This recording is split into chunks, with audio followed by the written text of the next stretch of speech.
Greetings, everybody. Thank you for joining us again for another Black Cultural Archive event. This time, we've partnered with We Are Parable, a company that gives us the best in Black films and does screenings around the country for those of us that may not have access to the films that are available for our consumption. We are here this evening to celebrate the film Judas and the Black Messiah. And we're here to look at the Black Panther contribution, not just to the United States Black liberation movement, but to our liberation struggle here. And we are joined by the Right Honourable, and I say this all of the time because we should celebrate ourselves, Zainab Abbas. Welcome, Zainab. Thank you, Nadine. Welcome to you too. And Zainab was a former member of the Black Liberation Front in the United Kingdom. So I know that more recently people are aware of Darcus Howe and his Black Panthers. There are many organizations around the United Kingdom at the time, but the Black Liberation Front was the only organization, and this is a verifiable fact, the only organization that had direct links to the Black Panther Party in the United States. So Zainab, please explain to us what the Black Liberation Front was and how it came into being. Well, it was another Black organization in London, and very London-based. And we were a community organization involved in things like community programs like Saturday schools. One of the most significant things we did was set up the first Black-run housing association for young Black people. But we were also engaged internationally. So we did a lot of support for the liberation movements in Southern Africa, created a lot of support. We had strong links with the Panthers in the United States. So Fred Hampton had a major influence on us. So let's just stick a pin for a second, Zainab. So just take us back a bit. So are you from London? No, not originally. I'm from Yorkshire originally. Where's that accent? I'm not hearing that Yorkshire accent, Zainab. What happened to your accent? It's not a place that I remember with pride or happiness, though it was a very difficult childhood for us being brought up there. It was very racist indeed. And because there wasn't that many Black people, there was a lot of difficulties for my particular family, especially my brother, who suffered an awful lot. But so I don't remember it with joy. In fact, once I drove up there and I actually couldn't go into the place. I turned the car around halfway up because I just couldn't bear the thought of going back there. And you have an Arabic name, Zainab Abbas. How do you have that name? Well, I'm Nubian Egyptian. My parents were Nubian Egyptian. Very proudly Nubian Egyptian. As you know, a lot of people, even to this day. I mean, who was it? Which president in France said that Africa has no history? Which makes me laugh. You know, given the great civilizations that Africa produced, not least of which was Egyptian civilization, which had nothing to do with Arabs from the Gulf. It was an African culture. And we must never forget that, never. So is that what informed your involvement in liberation struggles in the United Kingdom? No, you know, when you grow up in surrounded by racism, and we were at that time surrounded by racism, your focus is on people who are going through the same experience as you. And in the United States, people were going through the same experience as us. And so I was, you know, those were the days of black and white TV, but we still got to see the civil rights marches. We still got to see Malcolm X because they thought they were informing us of hate speech, when in actual fact, he spoke to us. he spoke to our dreams and our desires. So we heard people like Kwame Ture. He was Stokely Carmichael then in the early days, but he became Kwame Ture. And, you know, we saw the Black Panthers that go to the State House in California fully armed. We saw the Mexico Olympics when the brothers did the back power salutes. Didn't that make you feel powerless here, seeing? No, it gave me power. It gave me power. And it gave me power to join organizations that were going to empower our people. And the BLF did its part in that, played a major role in that, as far as I'm concerned. So what was that role so specifically? So when you look at the Black Panthers in the United States, the Black Panthers had their, what you would call their advocacy arm or the political arm of their organization, which was a very public arm, but it also had chapters in major cities across and not major cities across the United States, but it also offered a free medical program, educational programs for children, breakfast programs for children.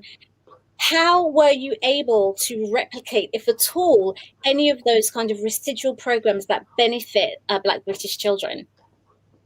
If you remember, well, some of your audience will remember that in those days, people like Bernard Cord had written the pamphlet about how they were undereducating our Black children. So a lot of the Black movement, certainly in Birmingham, where I, originally came down from the north to Birmingham and then to London, certainly in Birmingham, we ran Saturday schools. And then when I came to London and joined the BLF, we had our own Saturday school at Acklam Road. We were based more in Notting Hill, but North London. And so let's just go back to the schools. I know that you have so much history, right? And so we're going to take it in bite-sized pieces to really get down into the nitty-gritty. So in terms of schools, what did you teach? Were you just like teaching like African history and pharaohs? No. Everybody has this image that we taught these subjects which were meant to culturally educate our kids. No, we didn't just do that. We did teach those things so that they understood the importance of their history and felt strong about who they were. But we also taught math. We also taught English. We also taught geography. I mean, our geography was in relation to Africa, but it was still geography. So the whole idea was to supplement what they weren't learning at school, because as Black children, they were being written off. So how many children do you think you were able to educate through the school programs that you helped organize in Birmingham? Well, in Birmingham, we had full Saturday school. I mean, I think at one point we were having 100 kids on a Saturday. In London, we had at least 40 kids at one point coming to our Saturday school, which, for us was marvelous. And of course, we'd always provide breakfast. We'd always provide snacks, So how did that work then? In terms of breakfast, like what would you give the kids to eat? Like what would a breakfast at your Saturday school look like? Cereals, fruits, definitely fruits, everything healthy, not sugared cereals or anything like that, as healthy as we could. If we were rich, or feeling good, if we could provide sausages and things like that, we did too. And we would cook them ourselves and bring them over. And what about when you came down to London? How easy was it for you to integrate as somebody from the north into the liberation struggles that were happening here? Sister, there's not that many Black people in England at that time, right? So it's very easy to integrate into your community. There was no kind of division between anybody. You arrive in London and you greet Black people. Those were the days where you used to greet Black people in the street. You see a Black person, you say, hey, brother, hey, sister. I see it's not done so much nowadays. It's a pity because I still do it. When a Black person passes me in the street, I still manage to say, hey, brother, hey, sister, But in those days, you just integrated into the system. And also, when I came down from Birmingham, you've got to remember when we were in Birmingham, in the Black Panther Party in Birmingham, we mixed with everybody in London. So I remember there was, I can't remember the date, but I remember there was a big black conference at Alexandra Palace. And we came down as a group from Birmingham. And so we met people like Roden from Backyard in Portobello, Roden Gordon. And we met Tony Suarez from the BLF. Well, he wasn't BLF then, he was Black Unity and Freedom Party. And, you know, we met people, we met other brothers and sisters who were activists. So for us, it's easy to integrate. You know where to go to meet people. I went to Brixton. In terms of, so when you went to Brixton, in terms of the work that you did there, how did it differ from the work that you did in Birmingham? Not at all. It was very similar. You know, when I was in Brixton, I lived with Olive Morris for a time. Okay, so stick a pin. All right, stick a pin. So what's happening is you're calling names, and many of our audience might know who these people are. So who was Olive Morris? Olive Morris was a sister who was a great activist. She was with the Black Panther Party in Britain, in London. And she's known as an activist. I think in Lambeth, lots of things have been named after her. She died very young. Housing, right? She was named as, I think, a housing activist. And that was at the time where people were squatting a lot. And then that was the squatters' rights movement. Very much in the forefront of squatting, very much. And she, you know, taught me a few things about squatting. For instance, in those days, if you broke into a property, that was the crime. But actually living in the property after somebody broke into it wasn't a crime. So we would break into the properties on behalf of Black families, and they could move into them, and they hadn't committed the crime. We'd actually committed the crime. But, you know, they had to catch us. We squatted in a house in Railton Road where the Panthers used to meet. I wasn't attracted to the Panthers for various reasons, various philosophical reasons. I was much more attracted to the Black Liberation Front. So why was that? Black Liberation Front, the BLF? Black Liberation Front to me was very much international in its approach. We had a whole range of colors. In the Caribbean, it's something I learned. It's less so in Africa, even to this day, but it's something I learned about the Caribbean, that colorism is a thing in the Caribbean. And people make points about the color of your skin. And if you're lighter skinned, that's deemed better than darker skinned. Which to me was a terrible revelation, but that's the way it was. So to me, to find an organization that didn't accept that at all on any level, an organization which had an international approach, because we were working with the background of the Vietnam War, for example. Do you not support the Vietnamese because they are not black-skinned? That to me is ridiculous. Of course you support the Vietnamese in their struggle for liberation. Do you not support the Palestinians because they are white-skinned? The majority of them are white-skinned. Ridiculous. It's just, you know, the Palestinians are people who are fighting for their homeland. We're not gonna go down a rabbit hole on this one, but what I will say is I think that yes, colorism is definitely a thing in the Caribbean, but to suppose that it's also not a thing in Africa is a misnomer. As myself, somebody who's lived and worked in Africa for many years, colorism, phenotype, ethnicity, tribe are things that plague the continent in similar ways to the way that colorism plagues the Caribbean. So I hear what you're saying, but I just think that we should just put that in a little bit of context and then park it. I don't accept what you're saying simply because, Nadine, there are different approaches to it. And I don't think they're tribes, by the way, they're nations with different languages. They're just called tribes by Europeans. They shouldn't be called tribes, they should be called nations, because they have their own languages and their own bits of culture.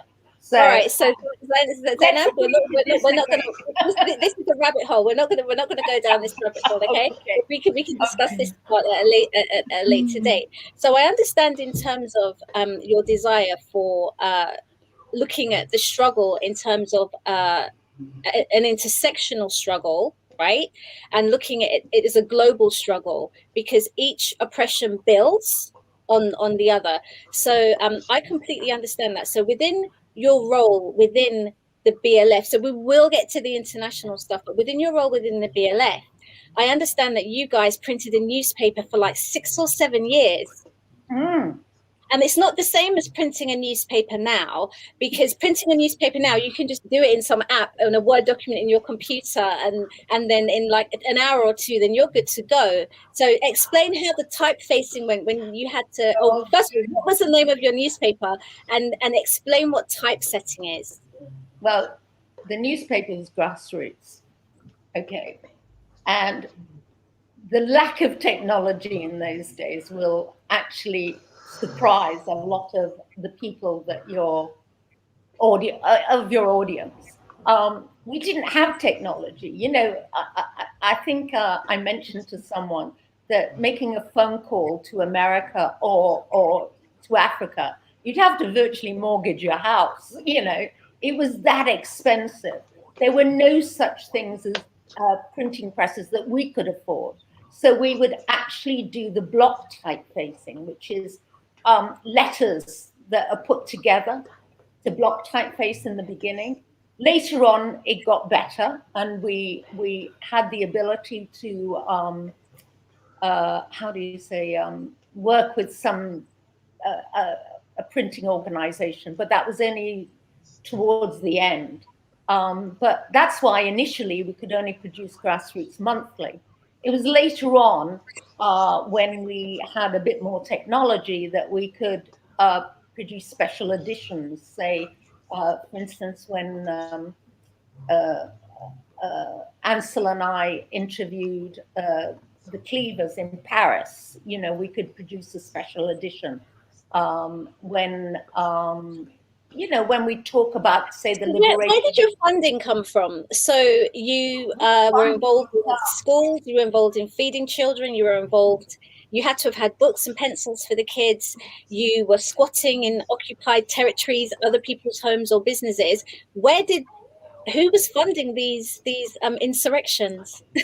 Who was funding of the insurrections? We didn't expect to be funded in those days. Now people wait around to do things. Oh, well, we need money for this, and we were all so poor anyway. You know, we didn't expect people to fund us. We just did things ourselves. We all had jobs, and we went to our jobs. And at the end of the day, we gathered together at the bookshop, a bookshop, Grassroots it was called, a bookshop in Goulburn Road, which we had squatted initially. And Goulburn Road is where? That's in Notting Hill, right? Yeah, Goulburn Road, yeah. And it's just off Portobello, the end of Portobello. And we'd squatted there originally. And then the actual owner of the store realized what a good job of cleaning up we'd done and how amazing we got his shop to look, that he actually gave us it for very low rent after that. We did a good deal with him. But we weren't funded. We funded ourselves. And if you got paid on a Friday, by Saturday with the Saturday school, half your pay had gone. It's just the way it was. And what did you use the bookshop for? So obviously you had a bookshop, so you sold books, but was the bookshop used for any other purpose? Yeah, we had our meetings there. We produced a newspaper there. We produced all our leaflets there. And, everything was around the bookshop. Who used to come to your meetings? What did your body look like? Your membership? Who used to come? There was a lot of young people who were interested in the organization that weren't necessarily members of it. and they would come. We were all very young ourselves. I mean, I was in the BLF from the age of 21. It's we were young ourselves. So it was just members who came along and people who were interested in us that came along. In terms of, sorry, please continue. No, carry on. So in terms of your passion, right, which you're clearly an internationalist and a Pan-African, but in terms of your passion, what is it that inspired you? Because during the Black liberation movements of the 60s and 70s, those were predominantly in terms of membership, and those that were very active were Caribbean. And so you're an African woman. You're not just an African woman. You're also a woman from a Muslim background. What was it that inspired you, other than just being Black and being British? What events in your life took you down this path? I first have to say that while I am from a Muslim background, I am not religious in the slightest. In the slightest. Religion is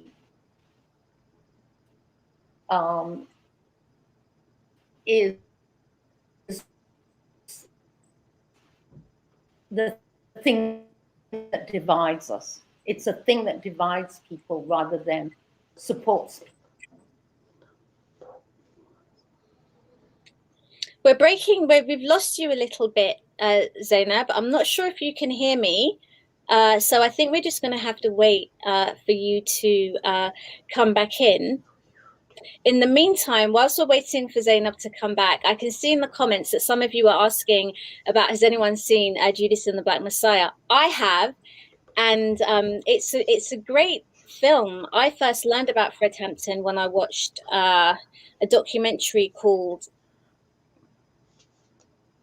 something about a mixtape. Anyway, it was but the film has outstanding performances from Daniel Kluwer and also Stansfield, and it's definitely worth the watch in terms of the power and the bravery and the youthfulness, but also the maturity and the brilliance. And I think to understand that they assassinated Fred Hampton at 21 years old means how powerful he was, because his ability to speak, he was probably he would have been, if he was allowed to live, one of the greatest orators of his time. I mean, he's on the level of Malcolm X, Martin Luther King, and he has many quotes in the movie or mantras where he would say, "I am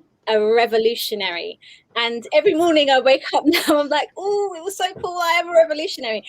And he also had another one where he says, where there's people, there's power. And I think that watching the movie will remind us of who we are. And what's important is, I don't think it's just about who we are as Black people or as African people or as melanated people or however we describe ourselves, but it's about people, because what Fred Hampton was able to do was build what he called a rainbow coalition. So he would go into different communities and he would build relationships with Native Americans. He would build relationships with Latino, Hispanic communities.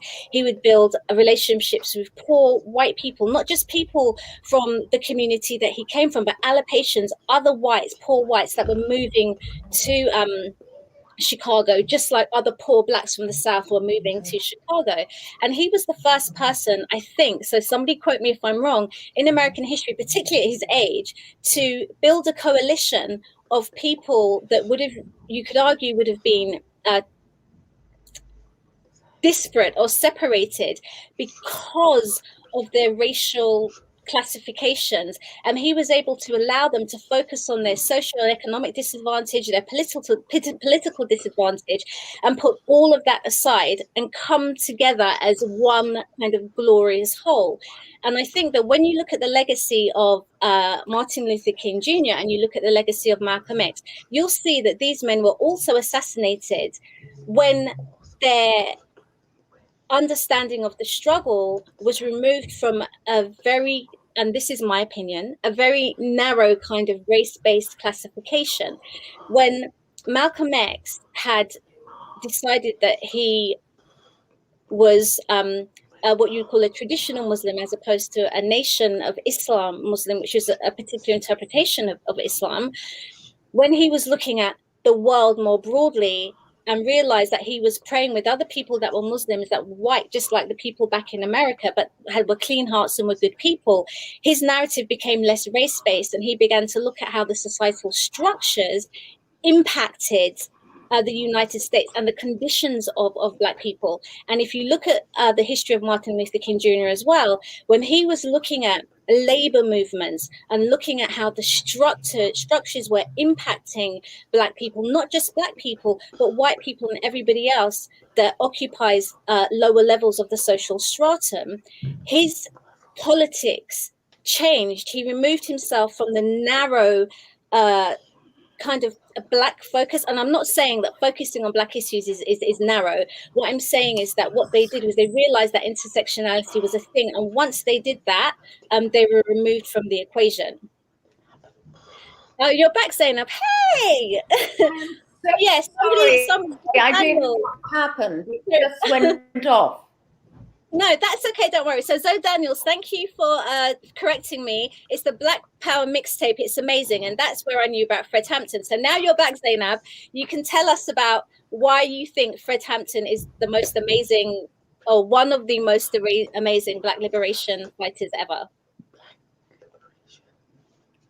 Because he believed in revolution. He knew it wasn't about the color of your skin, you know, in isolation.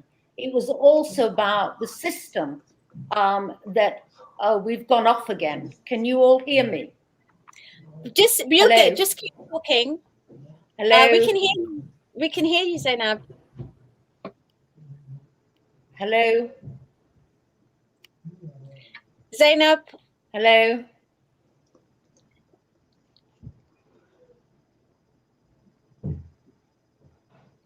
Okay, so until we get Zainab back, I'm going to ask you guys to populate questions in the chat. And what I'm really interested in is, and this is just from, of course, a personal perspective, why you guys think maybe that, no, let me rephrase that. Do you think that as Black people in this country, in our political movements, we've had the same effect, or we've been able to affect the same changes that African Americans have had? Because I feel that the biggest disadvantage we have here is that we're only about 3 million of us, right? And I think when Zainab was growing up, there was only 1 million, or maybe just over a million of them then. And so that, I think, is a problem, because we're such a small portion of the population, even though we're disproportionately concentrated, I think, in London. I think that can limit our impact at times and what we can do at times as a collective group. But I think that sometimes we think that we don't always make the impact that we do in this country because we don't have the same numbers. But I think that when you look at the Race Relations Amendment Act, which came into place as a result of the racist murder of Stephen Lawrence, and I'm from Lewisham, I'm from South London, and Stephen Lawrence was killed at a bus about a 20-minute walk from my house. So these things have major impacts. And I think when you think about the struggles of the riots in the 70s and the 80s, and before that, you've got this crazy man in his Rivers of Blood speech, Enoch Powell, I think that despite our very small numbers, because like we're 3% of the population here, African Americans are, I want to say, about 14% of the population in the United States. Considering how small our numbers are, I think that we've made tremendous contributions to our liberation struggles here. And I think most rights that we have here, just like most rights in the United States, primarily come from our struggles. And many of those are struggles to do with race relations generally, but also during labor movements as well. So what do you think about that, Zainab? I totally agree. I think we've had an enormous impact given our numbers, but I don't think we should remember it as numbers, because, you know, racism impacts lives. It impacts everybody. And those were the days. All right, they didn't, the white racists didn't have access to guns. But if they had access to guns, I'm sure we would have suffered in the same way as our African American brothers and sisters. However, the struggle for me has always been about the struggle for human rights, all our rights, not just Black rights. And this is where I think Fred Hampton hit home. And he was brilliantly successful. And he's someone I deeply admire, like Malcolm X. I was never a turn the other cheek, but I would defend with all my body and soul someone like Martin Luther King. But it was people like Malcolm X, like Fred Hampton, like George Jackson, like, Kathleen Cleaver, who's a very dear friend of mine to this day, whom influenced me and made me feel strong and fight for our liberation here. We live here. I was born here. We can't get away from here. We have to deal with here and now and how it impacts us. So before you don't apologize. It's wonderful. Your passion, your energy is mesmerizing. Before you left us the last time, you said that what you really enjoyed about Fred Hampton was that he was a revolutionary, but revolutionaries die young. So when you look at that, this guy was murdered. He was drugged by Judas, the informer, the first kind of black FBI agent. They come into his house. He's drugged. They shot him, dragged him by his hair, shot him, then point blank range, boop, boop, boop, twice in his head, and dragged him out into the street so everybody could see how they had murdered him like a dog, right?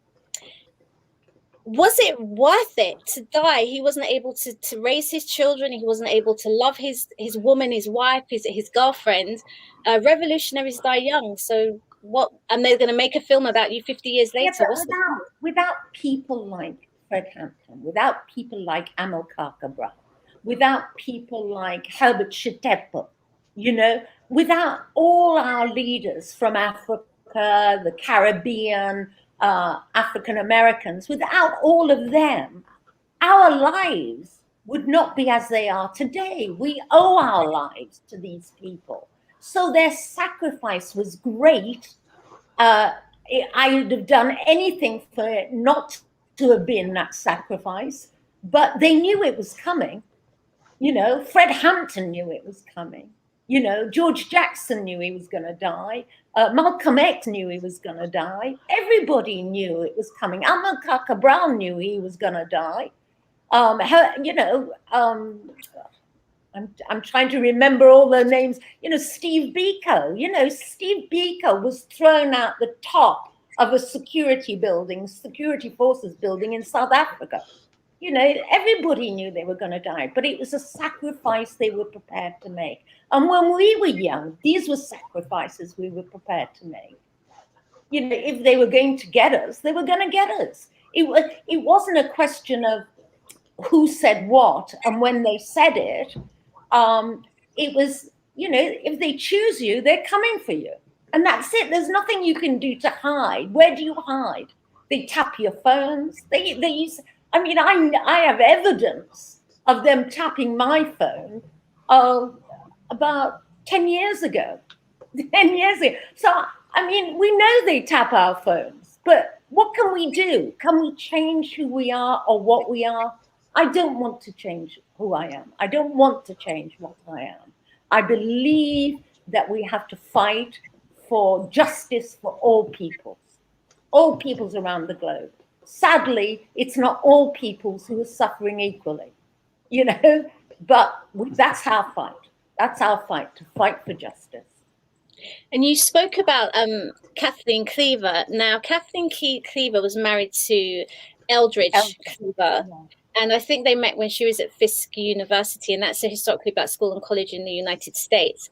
And he was the information officer of the Black Panther Party, right? Minister. And so, how were you able to build your relationship with Kathleen Cleaver? And if you didn't know, the Cleavers were actually on the run because they were both about to be assassinated, and they were in North Africa. They were in Algeria. They had a little bit of support from the French, and they were kind of sneaked out of Algeria, and then from Algeria they went to France. So how did that work? I met the Cleavers after we came back from the Sixth Pan-African Congress in Dar es Salaam. We interviewed Kathleen and Eldridge in Paris. We went over to Paris and we interviewed them.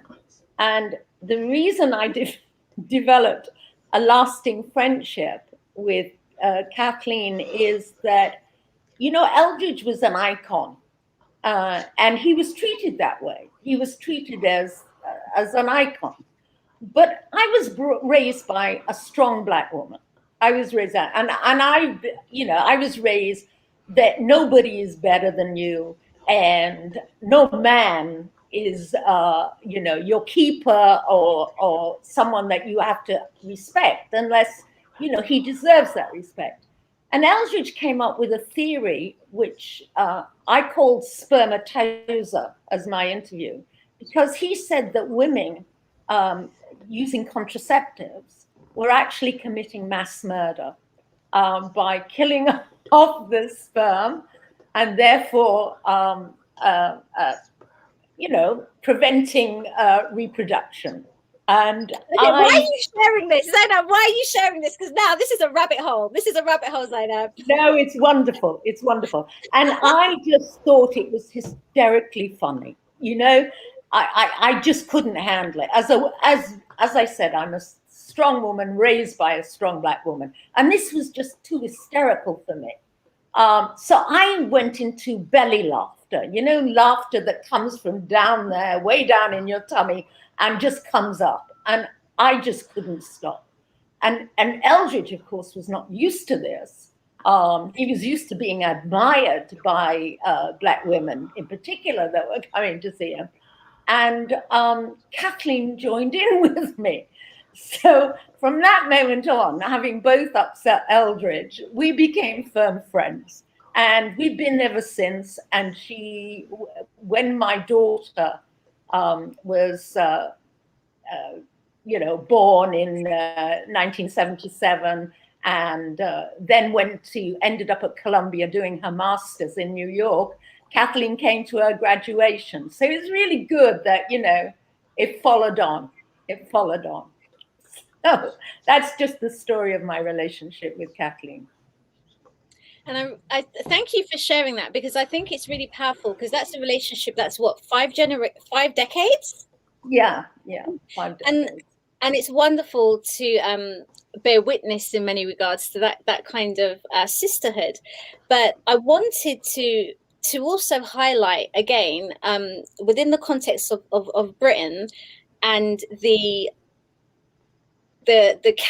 Caribbean contribution, because your contribution as a woman of direct African descent was a minority contribution. That doesn't mean it doesn't have the same value, because it had tremendous value. Because of your international perspective, you were able to really key into a broader Pan-African movement, which empowered and breathed life into the movement, the Black liberation movement that you had here. But I think that Stokely Carmichael was also of Caribbean descent. He was born in Port of Spain, Trinidad, and went to the Bronx, New York when he was a child with his parents.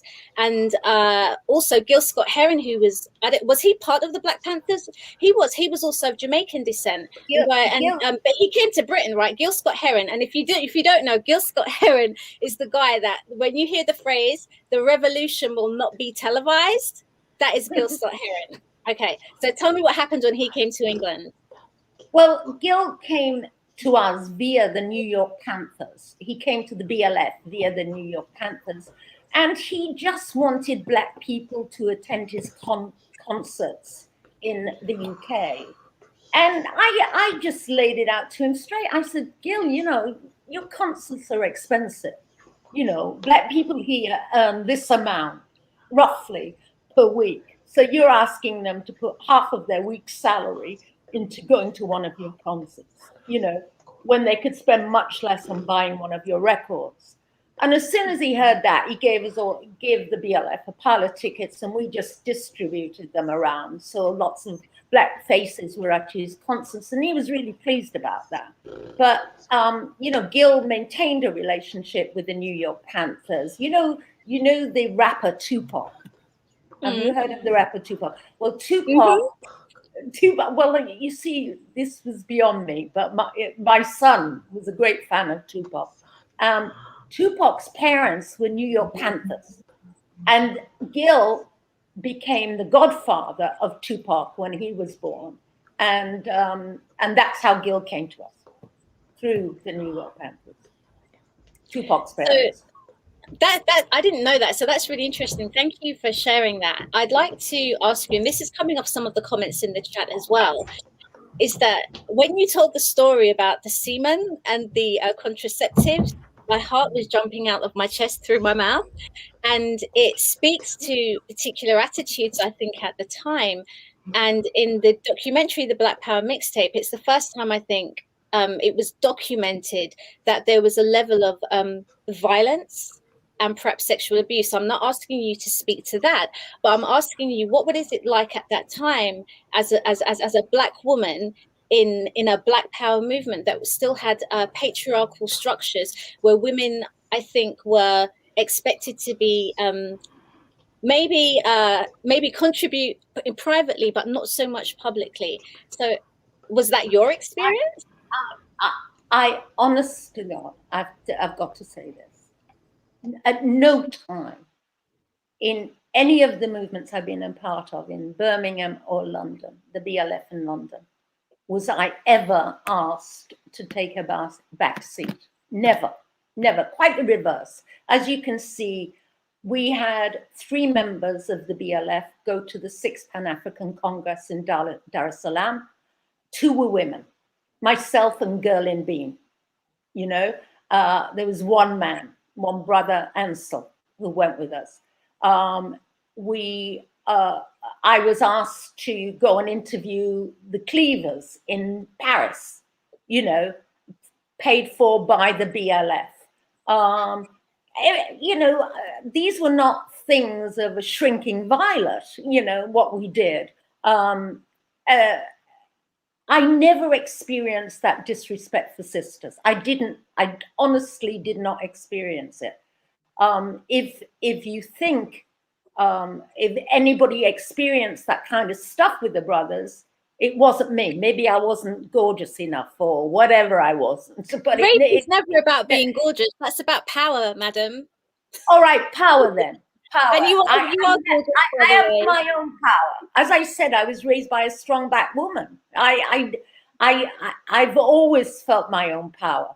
So I honestly can say I did not experience it. Although I've heard some sisters say later on who came after me in the movement that they experienced it.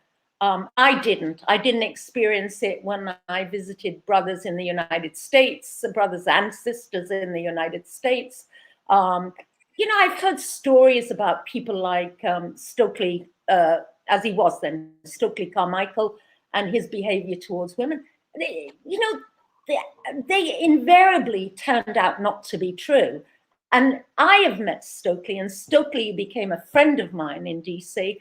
And that's a rabbit hole. That's a rabbit hole. Careful, Zainab. You might die on that hill. You might die on that hill.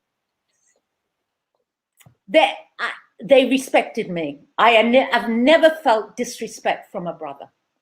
Okay, so I think it's fair to speak to your experience, but I don't think that we can speak to other women's experiences. But it's heartwarming that you didn't have those experiences. No, I didn't have.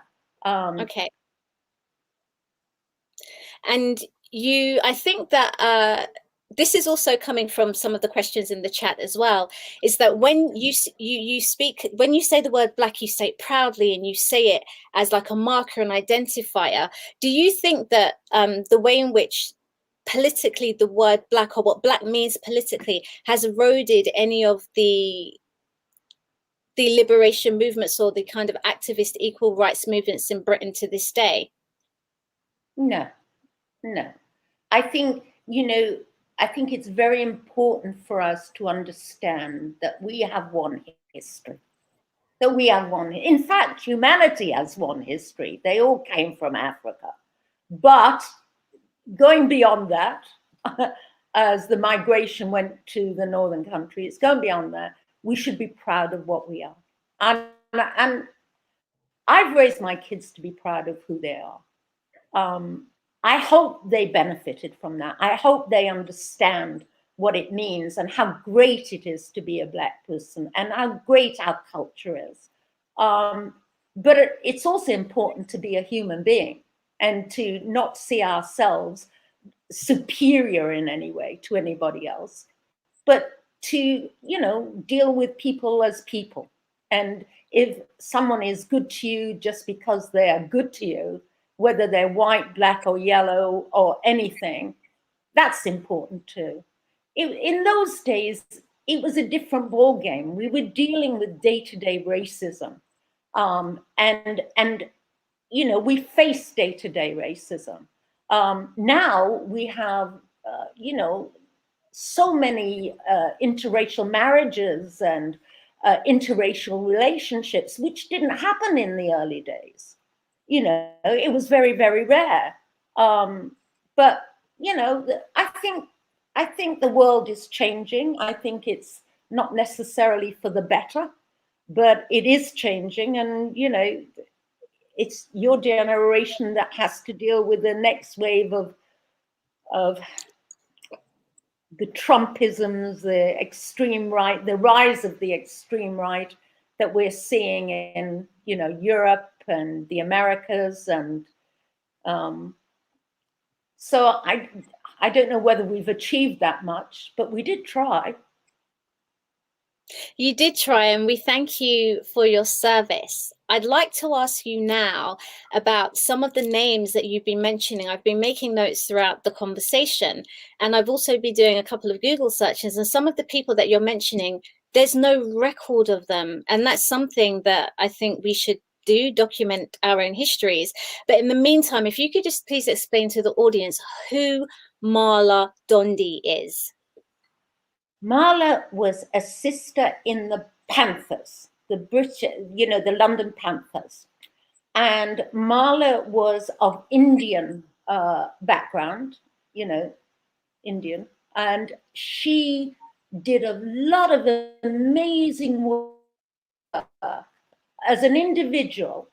I don't think it was under the Panther heading, but as an individual with the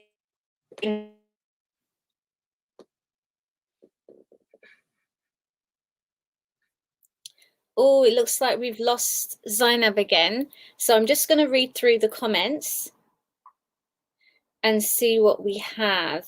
Now, somebody's posted a comment. This is from Leandre Ramsey. He says, can Zainab speak about the impact of Garveyism or other Black nationalist movements that weren't as explicitly anti-capitalist as the Panthers, and how she interacted with those people? Now I'm going to speak for Zainab, and she can correct me when she comes back. But I don't think that Zainab worked with other organizations specifically that were Garvey, that were inspired solely by Garvey. And I think that the key here is that the liberation struggle, for it to be successful, couldn't be so narrow. If you were just going to go straight back to Africa, then it could be narrow. But if you were living in the West, and what Zainab said earlier was that I'm from here, this is where I'm from, I can't escape it, I'm from here. So for those people who were not trying to migrate or return home to Africa, then they stood their ground and they fought. But in order to fight, because we're always minorities where we are, you have to build coalitions. And so what the BLF did was build coalitions, but at the same time build internationally. Because I think Zainab didn't say this here, but she said this in an earlier conversation that we had, was that as telephone calls were expensive, the internet didn't exist. So the only way that they had to share information was by printing leaflets, by printing newspapers. So they have to have their own presses during those years. And then people that will travel back and forth would take all of that paraphernalia, all of those newspapers or those magazines or those leaflets back. And that's how they would share all of their knowledge. And I think that what she was saying was that we underestimate during that time how interconnected they really were without the modern benefits of technology that we have today, where we can pick up a phone, we can WhatsApp now. We don't even need to technically pay for the call when we're calling Africa, the Caribbean, or the Americas, or what have you. And I think that what also Fred Hampton's film, or Judas and the Black Messiah, speaks to specifically is the danger when we all come together. And that race, even though it's how we live our lives. Well, you're back. It's okay. I'm speaking for you. I'm answering a question for you, Zainab. Somebody had asked, can you hear me? Okay, Zainab, she'll chime back in when she can hear me. So, and I think is that it was the coalition, and a few people have said that we didn't see, they didn't speak directly about the Rainbow Coalition in the film, even though, if you remember, if anyone's seen the film, outside of the police station, where you have the guy with the heavy kinds of Puerto Rican, Dominican accent, speaking about the young Latino guy that was arrested and died. No, sorry, he wasn't arrested. He was shot by an off-duty police officer. They hunted the police officer, delivered the police officer technically unharmed to the station, and he was released. And so he was there with them. There was always also a scene where, and these are spoilers, sorry, there was also a scene where he goes, Fred Hampton goes into a meeting, I guess you could call it a meeting house. It kind of looked like the house on the prairie, except they had some stereotypical kind of allocation, stereotypical kind of white folks that you can see it clearly more recently moved up. They still weren't city yet, they were still kind of country. And he went in there really brave, and they were extremely hostile to him, but their leader realized that their situations couldn't be improved unless they partnered with these people who they saw as their enemies.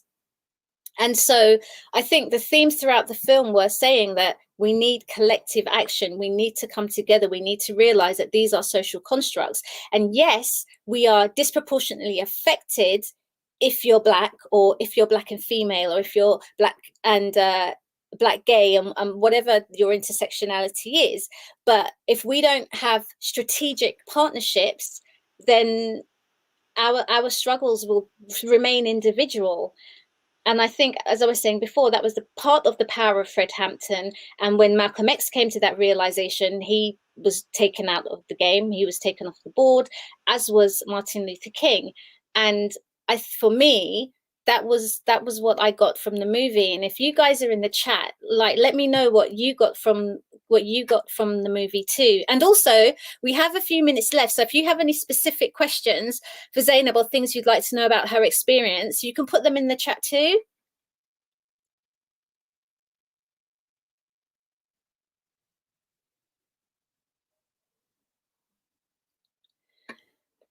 So for those of you that haven't seen the film, I would definitely advise you to see it as part of history.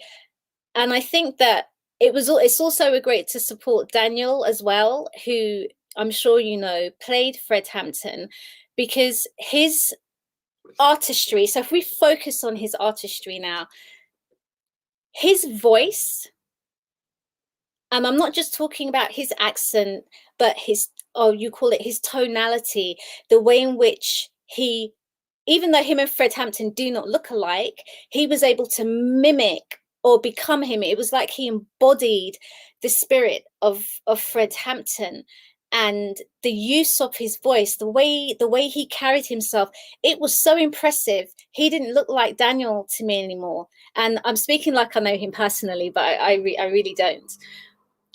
And just to be able to see a Black British guy from London go to America and be able to embody the spirit of this tremendous activist, this tremendous human rights leader, this tremendous civil rights leader, it's just amazing in terms of what he was able to do with the character and the use of his voice.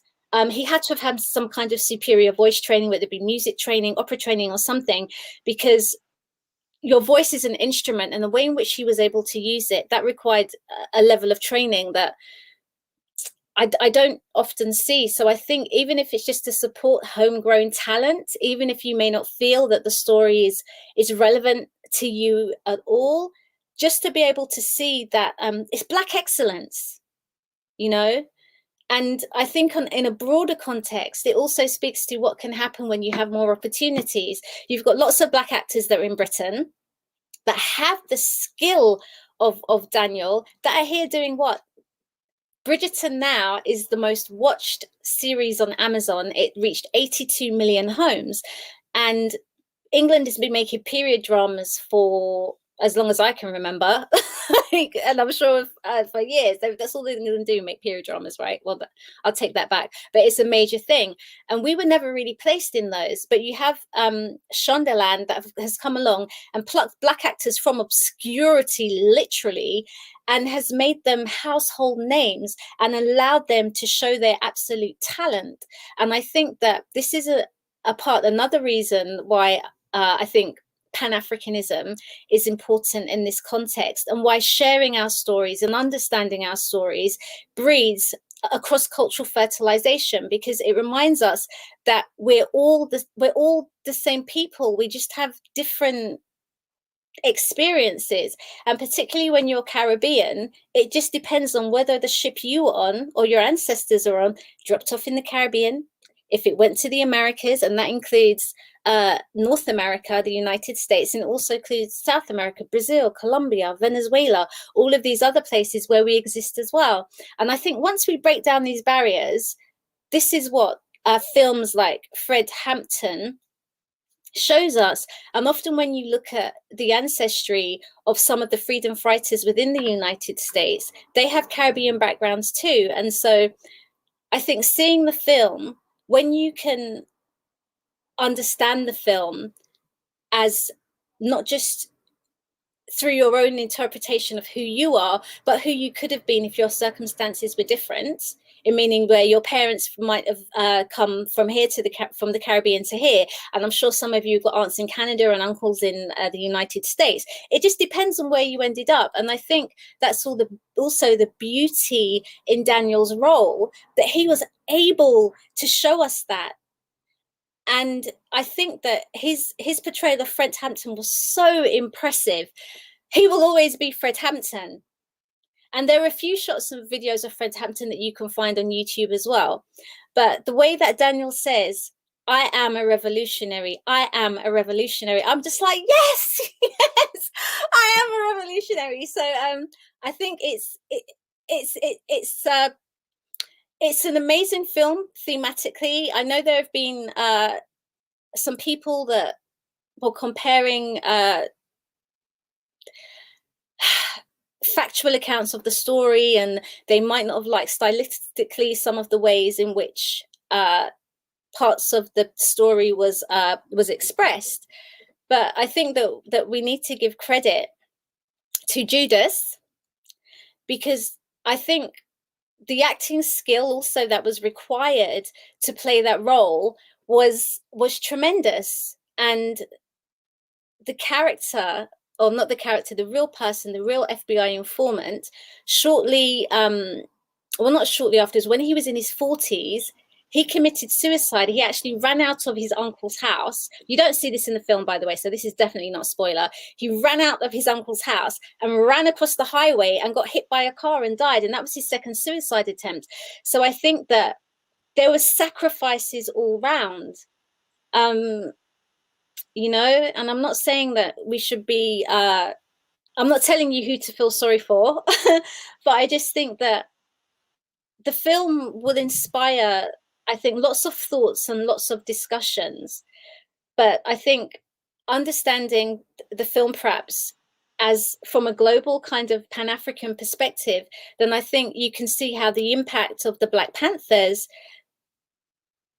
was able to inspire, invigorate, and invigorate resistance movements around the world, and in the UK where you come from too.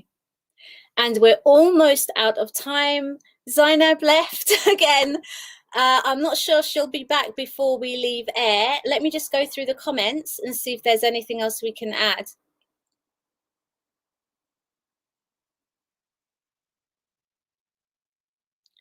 Okay, guys, that's it. I don't think I can read quickly enough. But thank you for joining us. The Black Cultural Archives and We Are Parable. I hope we were able to answer some of your questions and introduce you to some new characters that you may or may not have been aware of that have contributed to the liberation struggle. Of course, I'm a firm believer that we need to be responsible for documenting our own histories, and we can't be upset sometimes when there are people, activists, people who have contributed significantly to our civil rights development in this country, if we don't know who they are. So a few of the names that we've mentioned tonight, I hope you remember them, and we should, and myself included, start documenting our histories. So in 30 or 40 or 50 years' time, there are others among us that are able to make films about those that have significantly contributed to our comfort levels in this country. All right, so good evening, and we hope to see you another time soon. I'm sorry we missed you, Zainab. Take care, everybody.